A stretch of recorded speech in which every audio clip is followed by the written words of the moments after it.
And so I also want, okay, now we're being recorded. I also want to say that we have a code of conduct that we will drop into the chat. This code of conduct is strictly enforced, and if there's anyone that has any issues during this session, we want to address those immediately. So please unmute yourself and let us know, or put it in the chat and we'll address it immediately. And then, let's see. I also want to mention that this event is part of our Women in Science Portland Fall Professional Development Series on imposter syndrome. And so this is the second installment of the series. The first installment, unfortunately, was cut short and had to be rescheduled, but it has been rescheduled now, and it is happening on October 15th at 11 a.m. If you want to be a part of that session, it is by registration as well, so the same mechanism as you got here. And that information, I think we can drop in the chat as well for that, the link to that event. We also, at Women in Science Portland, really value the time and effort of women, and so we've committed to giving all of the women that volunteer to speak for us an honorarium. And we also encourage any of our participants to donate with the link that we'll put in the chat as well to our speakers. So any of the donations that are given via the link will be donated to our speaker, just to show that we value their time and that their time is worth something. And you can find that information in the chat. We'll also have it for you at the end. And so with that, I want to introduce our speaker today. Melissa Ryan is a licensed professional counselor in Colorado, and she has her master's in mental health counseling. And for the last 3 years, she's had a private practice in Golden, Colorado, which you might be able to notice that where she is very sunny today, and it's less sunny here in Portland. And her practice specializes in experimental couples and relationship counseling. And she's currently expanding her service offerings to include more workshops and now options for coaching. So with that, I'm going to turn it over to Melissa to get started. All right, thanks, Lily, and thank you all of those who have been able to join. And while you're getting settled in, if you would like to answer the question in the chat, it's the opposite of what I would say is the experience of imposter phenomenon or imposter syndrome, and that is to share with the group an activity, sport, somewhere, location where you feel confident, empowered, AKA like a badass. And I'm inviting us to start there to prime our brain for what that experience is like when we do feel confident, when we do feel empowered. Because as I'm going to share with the imposter phenomenon, it's a very different experience for most folks. And for those of you that were able to attend part of Diva's presentation, that first workshop on imposter syndrome, she was starting to give some examples of what that looks like specifically for folks in STEM. And so we're going to start first with what helps us feel confident and empowered. What are those places? And it's a chance for you guys to get to know one another and for me to get a better sense of the audience. So if you would like to share that in the chat, that's great. And also, if you could, have a tab open with slido.com. You don't have to do anything yet. And in fact, when we get there, you still don't have to do anything. But if you would like to participate in the activity, having that already open will be helpful. So we're going to continue moving forward. So moving beyond imposter phenomenon, and because I wanted to start with, where we feel empowered, I have a photo here of myself on a mountain bike. And this is something that I was recently introduced to since moving to Colorado, or even after moving to Colorado. And I recently realized when I was putting together this workshop to share with folks that I have experienced imposter phenomenon with outdoor sports. And I've taken a lot of the tools that I've used in working addressing where that shows up for me in academics, and also applied that to where this shows up for me in sports. And even with presenting to all of you, this is something that's really important to me, because I believe that imposter phenomenon really can get in the way of us fully showing up and sharing our talents and gifts. And as a counselor who's been seeing clients throughout the pandemic, I have a decent pulse on what's going on in terms of people's mental health and their relationships. And then also I'm connected with a lot of counselors through professional consultation. And people are really struggling. And more than ever, we really need people who can bring forth their gifts and talents and share them with the world. And I know that for myself and others, imposter phenomenon can really disrupt that.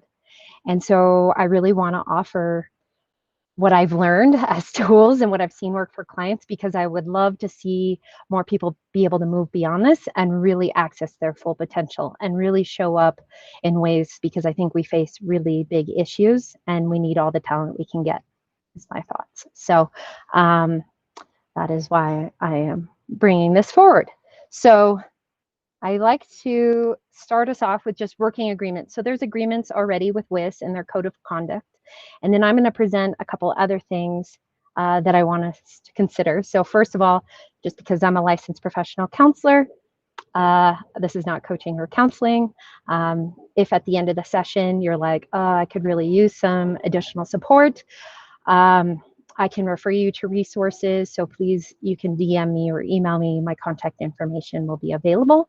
I have an awesome network of therapists all over the country. So please do reach out if that comes up.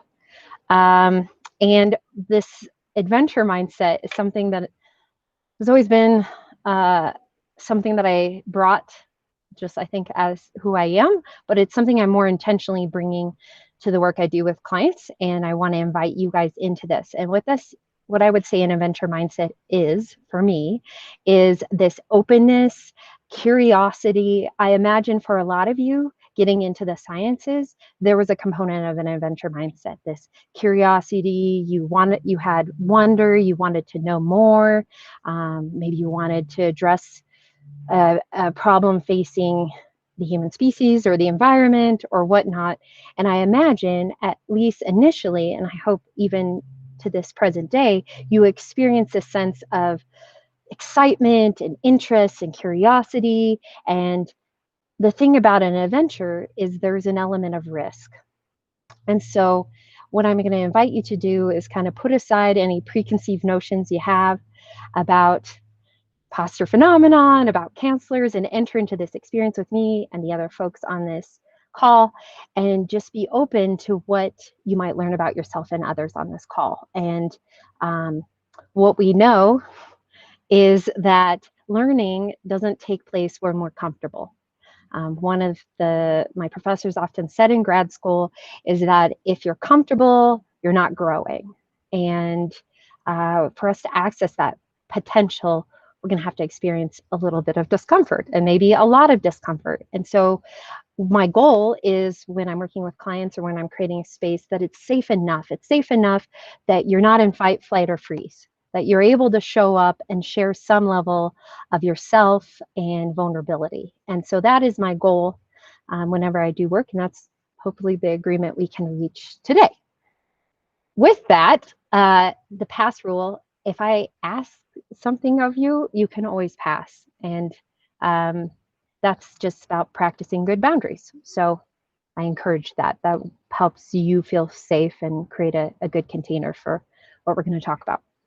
The other piece, which I shared with Lily when she said she was relaxing the last part of her afternoon, is to take care of yourself. And this is going to be a big part of what I'm going to talk about today. And so this could mean going to the bathroom. So I definitely have clients that will wait till like it's almost the end of the session, and then they like burst right out my door. I'm going to invite you not to do that. Like, you aren't going to be able to learn if your brain is thinking about going to the bathroom. So no one will know. You're muted. You can step away. Also make sure, have snacks, water, do what you need to do to take off your screen if you want to go for a walk. I've had folks I work with who do that, and that's really helpful. And then I was going to say, I sometimes use curse words for emphasis, or they might slip out. I think that's due to the fact that my early professional experiences were working on a construction site as a project engineer, and I've forever been changed by that experience. And I also think that working, with folks who have dealt with systemic oppression and significant trauma, sometimes stuff is fucked up and there's no better word to use. So that might come out. Okay, so because we're going on an adventure together, it's good to know where are we headed. So we're going to talk a little bit about imposter syndrome and phenomenon and how those are. I've done some research about that because I originally learned the term as imposter syndrome, but the original research, they use the term imposter phenomenon, and in a lot of the research, it's interchanged. From what I can tell, it's pretty much the same. I prefer imposter phenomenon, I think, because syndrome sounds like I've got some sort of illness, whereas phenomenon is something that's showing up that I can name that is likely something that's a result of my environment, not because there's something flawed with me. At least that's my belief.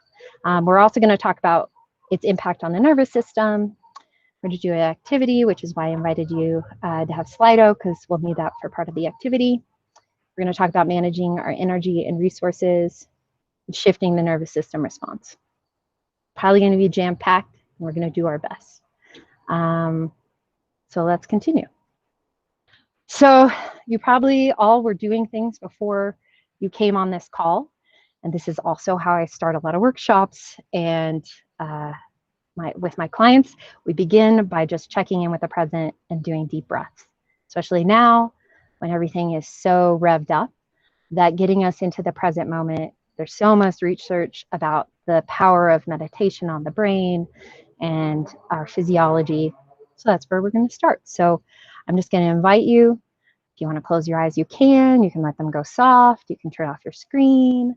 But I'm just going to invite you to connect with where you're seated, noticing what that feels like. And we're going to just take 3 deep breaths. So breathing in through the nose. And then if you'd like, doing a cleansing breath where you breathe out through your mouth, and you can even make a sound. If you've been to yoga, sometimes they do this cleansing breath. So we'll do that 3 times. So breathe in. 1. We'll do it again. Breathe in. And one last time. So we're going to leave whatever you were doing before you got on this call and whatever you're going to do after. And we're going to be in the present moment as best we can, because that's where life is actually lived. So a little research. So imposter phenomenon, originally coined by psychologists, Doctors Pauline Rose Clance and Suzanne Imes. They originally coined the term imposter phenomenon. The research initially was looking at mostly women who had, from what we would consider success, had earned some success academically and in their careers, and were experiencing this set of symptoms. Some of these can look like, if you're curious about what this can look like, it can look like needing to know every piece of information, constantly seeking new trainings and certifications. This one applies to me. Considering any mistake a failure, feeling stressed out when not productive or accomplishing something. This one also really resonates with me because I come from a family who I would consider values workaholism, and you don't see people just sit down and chill. That's like not a thing. And so this, like sitting down or taking a nap, was definitely not something that was valued in my growing up experience. And so it's something I've had to learn as an adult, and it is a component of this imposter phenomenon. And then there's something that Brene Brown talks a lot about, which is this not enough scarcity mindset. And so in general, in my experience, it can either be very revved up or just kind of wah-wah sort of feeling. And either way, for a lot of people, if you're revved up, you tend to crash. And if you're feeling wah-wah, you're often feeling pretty drained. And in fact, people who are anxious often also feel pretty drained. I love this meme because I love memes, but it says the type of people who have imposter syndrome, and it says all the smart, successful people that you think have their shit together. And as Diva pointed out, she showed some examples. I think she had former First Lady Michelle Obama, and I believe she had Sheryl Sandberg, but I'm not sure. I can't remember. But she had some examples of folks who've come out and said, yes, this is something I struggle with. And I believe on the page where it talked about this event, these quizzes are listed. So one quiz comes from Dr. Pauline Rose Clance that you can take, and it gives you kind of an idea, at least according to her research, where you fall with imposter phenomenon. And then the other one I included, which I first learned about from Brene Brown, is Dr. Kristen Neff's self-compassion quiz, because from my point of view, one of the ways to move beyond imposter syndrome is investing in ourselves and the things that bring us joy. So we're going to come back to that. But I'm going to pose a question. So it's a rhetorical question, I guess. And what makes it difficult to move beyond imposter phenomenon? So I went to grad school, we talked about this, and I was like, oh yes, I've definitely dealt with this. I used to obsess over my grades and think I failed. And then I would get my grade and I didn't fail. And that surprised me every time. And other things that showed up. And I understood the concepts, and this is my experience a lot with the field of psychology. I'll learn a concept and I understand it, but I struggle with what Brene Brown talks about, moving it from the head to the heart, to a felt experience. Like, how do I shift the experience? Yes, I understand it. That's huge. And I'm hoping that those of you on this call will join in Diva's presentation, because she's so much talking about how to identify it and what it looks like specifically for folks in STEM, women in STEM, and in BIPOC, people who identify with different minority groups who are especially impacted by this phenomenon. And so, which makes sense. We can get into that, but and so she has so much data, and I think that's really helpful, and it will dovetail really nicely with this presentation because she can give much more specific examples of how it shows up. But from my point of view, what makes it difficult is that we try to think our way out of a problem that originates in our nervous system, and it's a knee-jerk physiological response to the emotions of doubt, worry, anxiety, perceived criticism, actual criticism. Somebody making a racial slur could be something that leads, to us having a physiological response. So microaggressions is under this umbrella. And so really, to shift our experience of this phenomenon, we have to work with the nervous system, because the nervous system is responding. And so if we shift that and start to build new neural pathways, we can bridge. You're not going to get rid of your survival mechanism, but you can start to bridge that response to wellness, and also building a pathway to questioning, is this really real?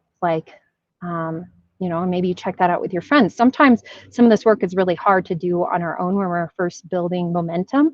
So if we build like a safe group of people that will support us, they'll be like, yeah, this is not real, and they can check us when our brain goes off on its own path because our nervous system has had a response.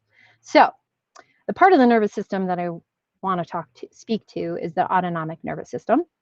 And I'm going to speak very briefly on this and not go into huge detail, but when we're talking about our response when imposter phenomenon starts to take over, that knee-jerk physiological response, usually that's meaning our sympathetic nervous system has become activated.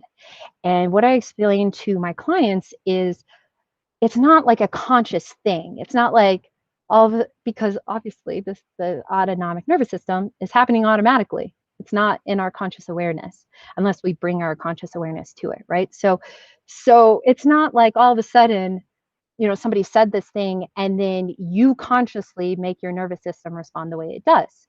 It responds how it's going to respond, and it's taking in data all the time. And while this seems obvious, when I learned this at a presentation, I was like, oh yeah, that's true. Like, our nervous system is wired by our experience. And that's including things that are modeled to us, things we see, our interactions with others, the interactions we see with others. Like, all of that is wiring our nervous system and helping our nervous system gauge what is threatening and not threatening. And what I was getting at with, it makes sense to me that women often are more impacted by, or folks that were raised as female or identify as female, or folks that are in other communities that are oppressed in our culture. It makes sense to me that imposter syndrome would impact them more, is because they're getting messages due to our culture being a culture that's, the structure is patriarchy and white supremacy. It would make sense to me that people's nervous system would be wired not only by direct experience, but by what the community, the culture is communicating to them about their worth and role in society. And so that's not, as I share a lot with my clients, that's not your fault. Like, it's pretty fucked up. And hopefully by getting people more empowered, we can work to dismantle those systems. But in the meantime, we have to work with what we have. And then the fact is, our nervous system is responding to these threats. And so how can we work with the nervous system? And some people's nervous systems are more sensitive due to their experiences. So it's more likely that they're going to go into fight or flight. Somebody might not even say anything, and their nervous system's already responding as if there's a threat. And so one of the biggest challenges I have found for myself as a human and working with my clients is how to work with something that is automatically happening and is subconscious. And how to be more intentional, right? So I believe our culture is much more revved up. And so in general, I am seeing people that their sympathetic nervous system is more easily triggered. They're more easily overwhelmed because of everything happening. And their parasympathetic nervous system, which is supposed to hold, the two are in balance, only kicks in when they're crashing.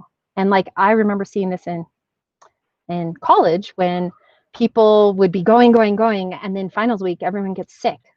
It's like, eventually your body gives out, And so one of the things that was probably one of the most valuable things that a counselor taught me was thinking about the way in which you live your life. The rhythm of your life is your life. And so the habits that you have every single day, it's not that practice makes perfect, it makes permanent.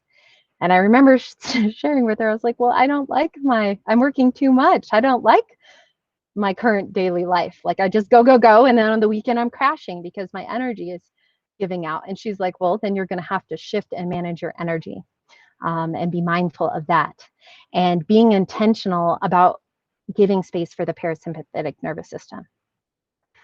I see some people are relating to just coming down after the crash, as Sam said. Yeah, so it's very real. And it can happen with presentations, right? Like, I had a client recently share that they gave an important presentation and right after they puked. And I was like, well, they probably had a lot of anxiety and the sympathetic nervous system was going full steam, and then eventually your system's going to crash. So my invitation, like right here, I'm laying, and in this picture, I can't even believe it, I was just chilling out for several hours. It's very countercultural. And I'm going to encourage more of that, because that's what's going to help us move beyond this syndrome. So now we've gotten to our mid-presentation activity. So we're going to do a guided visualization. If you're cool with it, if not, just chill out. You can listen to my voice or take some deep breaths, relax. So I'm going to take you on a journey of tapping into what it's like to feel imposter syndrome, to feel that fear and panic, and then connect with our wellness, and then bridge that together. Because I mentioned one of the places that I feel like a badass is mountain biking. We're going to go on a mountain biking adventure. So I'm going to invite you to close your eyes, if you will, or let them get soft, whatever feels safe enough for you in the moment. So we're going to check back in with breath and just noticing it going in and out, not controlling anything. And just noticing how it moves throughout the body. And I'm going to invite you to imagine that you are about to go on a pretty epic mountain bike ride. Your partner has found a trail up near Glacier National Park. And it's going to be a pretty epic adventure. He's telling you all about it. You're going to cover 25 miles, 5,000 feet elevation gain, but there's an 8,000 feet descent, he claims. And as you're hearing this, you start to notice that your body starts to contract. Your heart is beating a little faster. Your breakfast that you ate an hour ago isn't sitting quite as well as you thought. And you're feeling like, things are a little uneasy. And you notice your thoughts start to match the uneasiness in your body. You start thinking, I don't think I'm equipped to do this. I don't know if I have enough gear. I don't know if I have enough water. I don't know. Like, that sounds like the biggest ride I've ever done. It's probably not possible. Meanwhile, your bike gets pulled out of the truck. You got your gear and you jump on your bike and you start biking.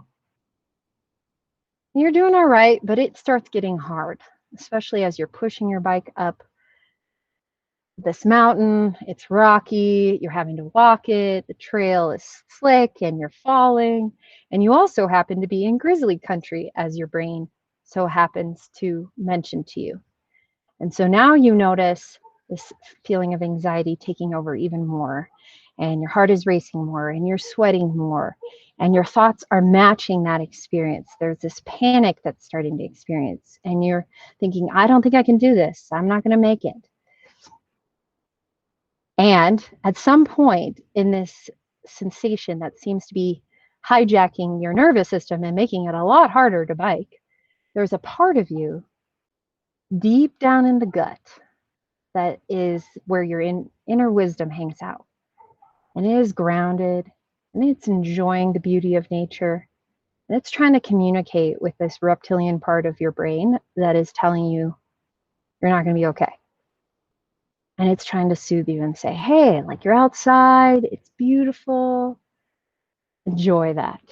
Enjoy the beauty. But you get distracted again and you go back to feeling panicked. And you get to the top of the hill and your partner says to you, you look panicked. Yes, indeed you are. And reminds you, like, hey, you got this gear. You're going to be okay. And through their words starts to soothe and connect with that inner wisdom. And you notice how the panic doesn't leave, but that inner wisdom and that inner calm and confidence starts to take over. And you start remembering, yes, all these times when I've been able to accomplish things that I didn't think were possible. All these times when things were stacked against me, and yet I was able to be resilient. I was able to come down. And even if I fell, I figured it out. And that reminder from somebody supportive is so what you needed to connect with that inner wisdom. So I just want you to notice, wrapping up, connecting with the story, just how the body has shifted or changed, what sensations you notice. This is my last thing. And I'm going to invite you to go to slido.com and enter in a sensation that you noticed during the exercise. And the code is 41034. And we're going to see what people experience.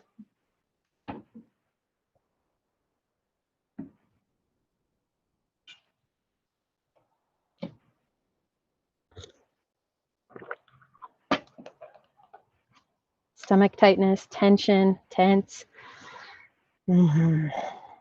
heart racing. So that's the predominant one, the heart racing, the anxiety.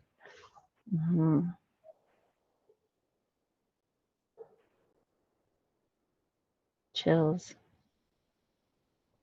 Not in my stomach. Laughter. That's a fun one.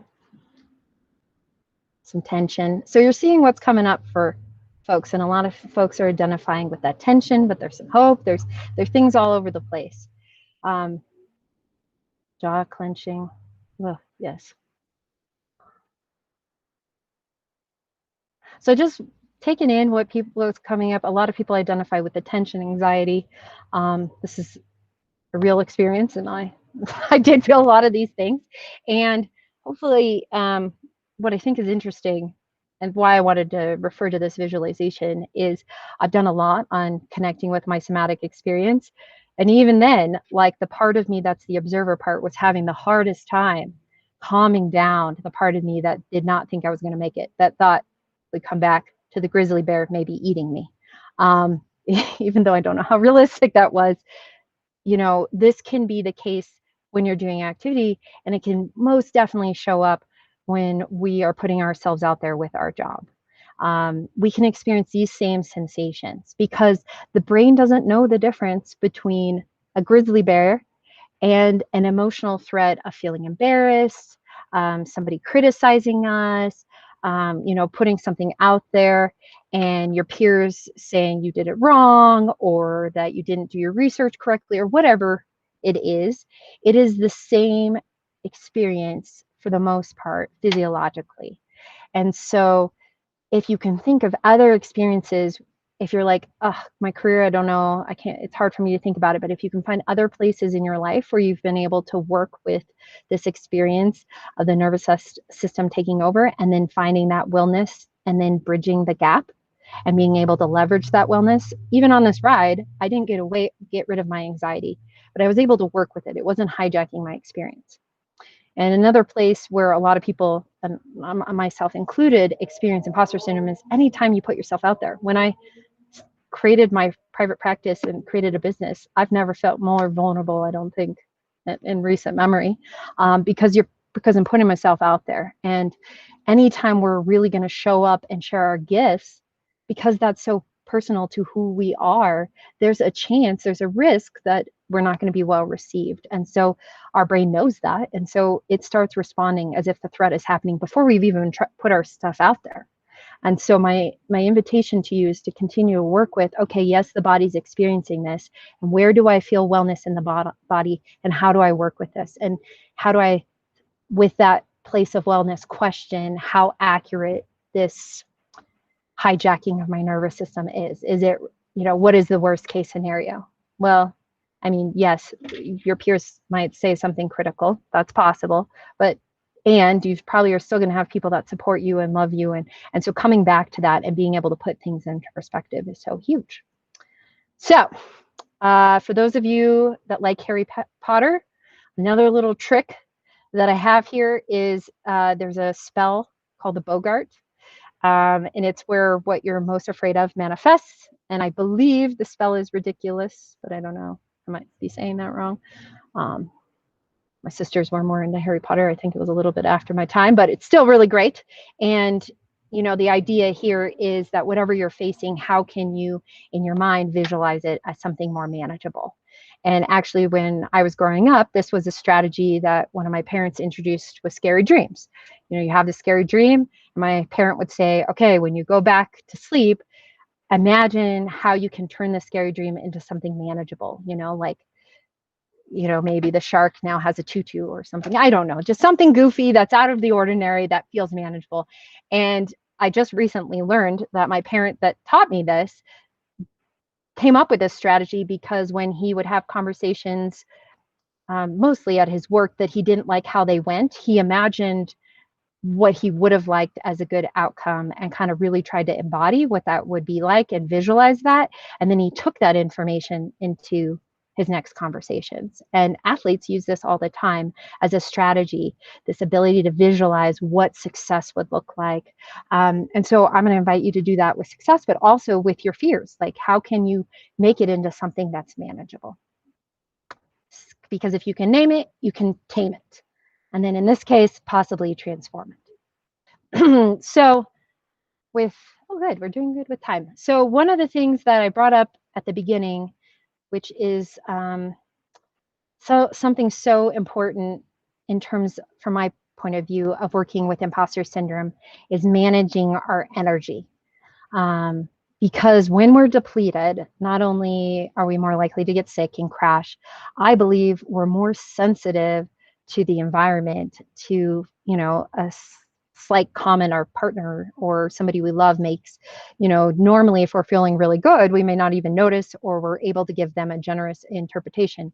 When we're depleted, it's very hard to give our environment and those around us generous interpretations of their actions and their words.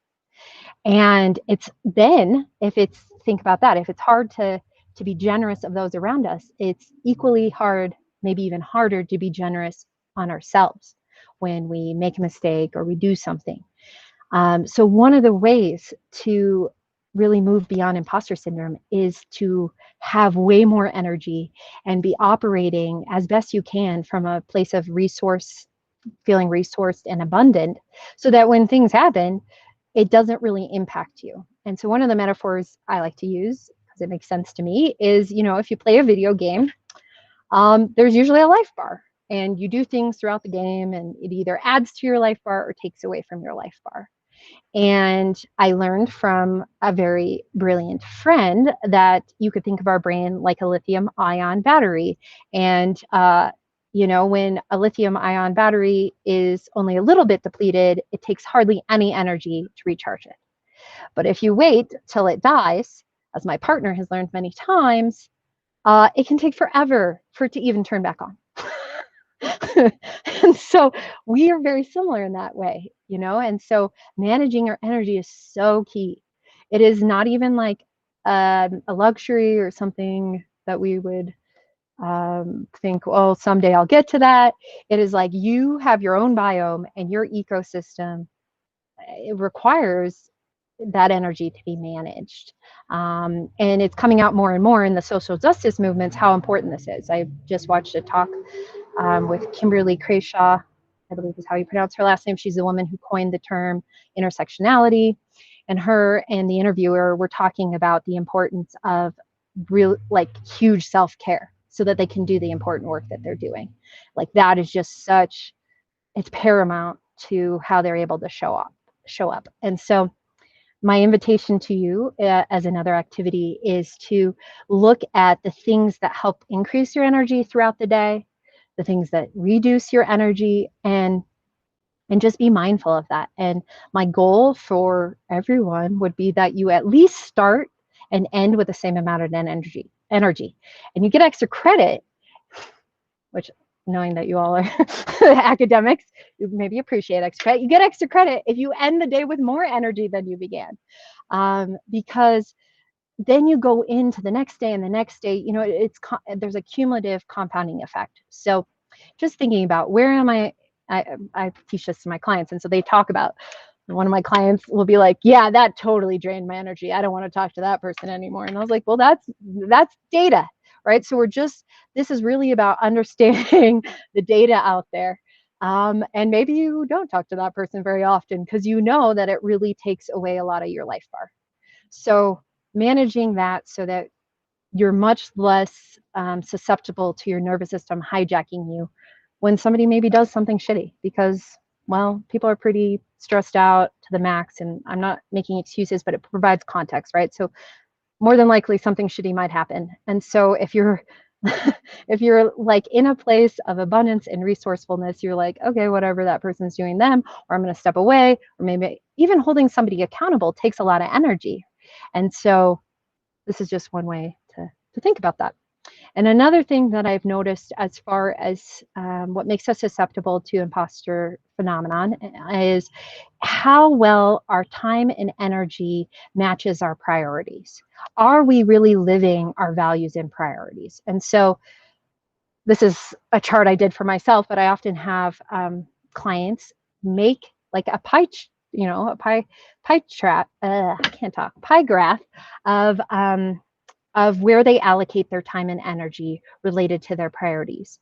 And usually if somebody is distressed and feeling kind of like things are off, one of the areas that we're looking at is how much what is important to them is getting time and energy from them. And if that is off, a lot of times that's why they feel off internally, is because they're not really living what's important to them. And so this can be a good exercise to just see how well is my day-to-day reflecting what is so dear to me and so important to me? Because the more it's doing that, the more in sync I am with that, the less likely I'm going to feel groundless. You're going to feel much more grounded when you feel aligned and in sync with what is important to you. So this can be another way to kind of assess that. And so I have kind of this last part is that self-care is an act of rebellion. In a culture that is very much about scarcity and production without rest and all these things, one of the ways that I think is the best way to dismantle patriarchy and white supremacy is by us taking care of ourselves, because we're able to share our gifts more effectively. We're able to connect more with people. We will have a greater impact if we're coming from this place of abundance and being like, yes, you culture may be telling me that I'm not as worthy as a white cis man, but look at what I can accomplish, and I'm embodying that I'm awesome. And so that's what I would love to encourage. And so I just have a brief thing, kind of what I've been diving in my own research is just looking at, throughout cultures, there's been this understanding of feminine and masculine energies. And this isn't sex specific. This is more just characteristics of the human experience that have been throughout time kind of divided into these two categories. And one of the things that really stood out to me as I've been doing more research on this is masculine energy is associated with giving, and feminine energy is associated with receiving. And why this is so important to me is when I talked with a lot of clients, most people I know that I work with and our loved ones feel really comfortable with giving and they feel great. They're like, oh, I love to give, I serve, I do community service, or I love taking care of my kids, or whatever, however giving shows up. And when you ask them about when they receive, and Brene Brown speaks to this as well, when people ask for help, that feels so uncomfortable. And I thought a lot about this when Brene Brown proposed this, that that there's this discomfort around receiving. And I realized it's like, oh, because it's affiliated with the feminine, because we live in a patriarchal culture, the masculine is viewed as greater than or of more value than the feminine. And so when we're receiving, that makes us feel uncomfortable because there's all these things affiliated with that. So I would invite us to consider that self-care is both. We are giving to ourselves, but we're also receiving from ourselves. And that's why it can often feel uncomfortable. And so how to hold both that, like the giving process, which might feel great, and also receiving that nurturing from ourselves and that self-compassion. So my last kind of tool thing I'm going to invite you to do, to consider, is to think about what brings you joy and pleasure. It kind of goes back to what we talked about at the beginning, things that help you feel like a badass, that help you feel empowered, confident.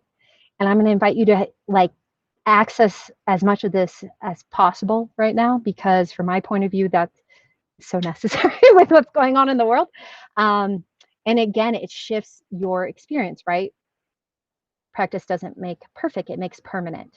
And so, it's snuggling. That's so lovely. I love that, Lily. Snuggling, being outdoors. When times are very stressful, you need more of the things that bring you comfort and joy and pleasure.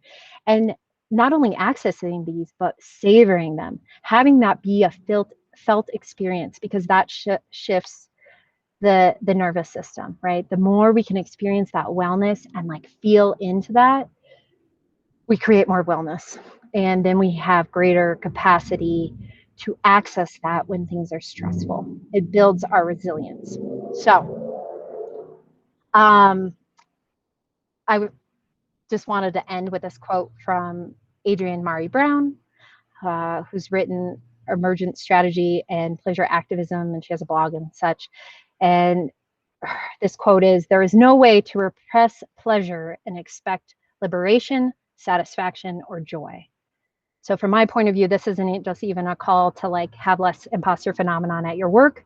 It's to be a part of a greater human shift, to lead to more liberation. And I don't really believe that we're liberated until everyone is liberated. So it's kind of a call to action as well.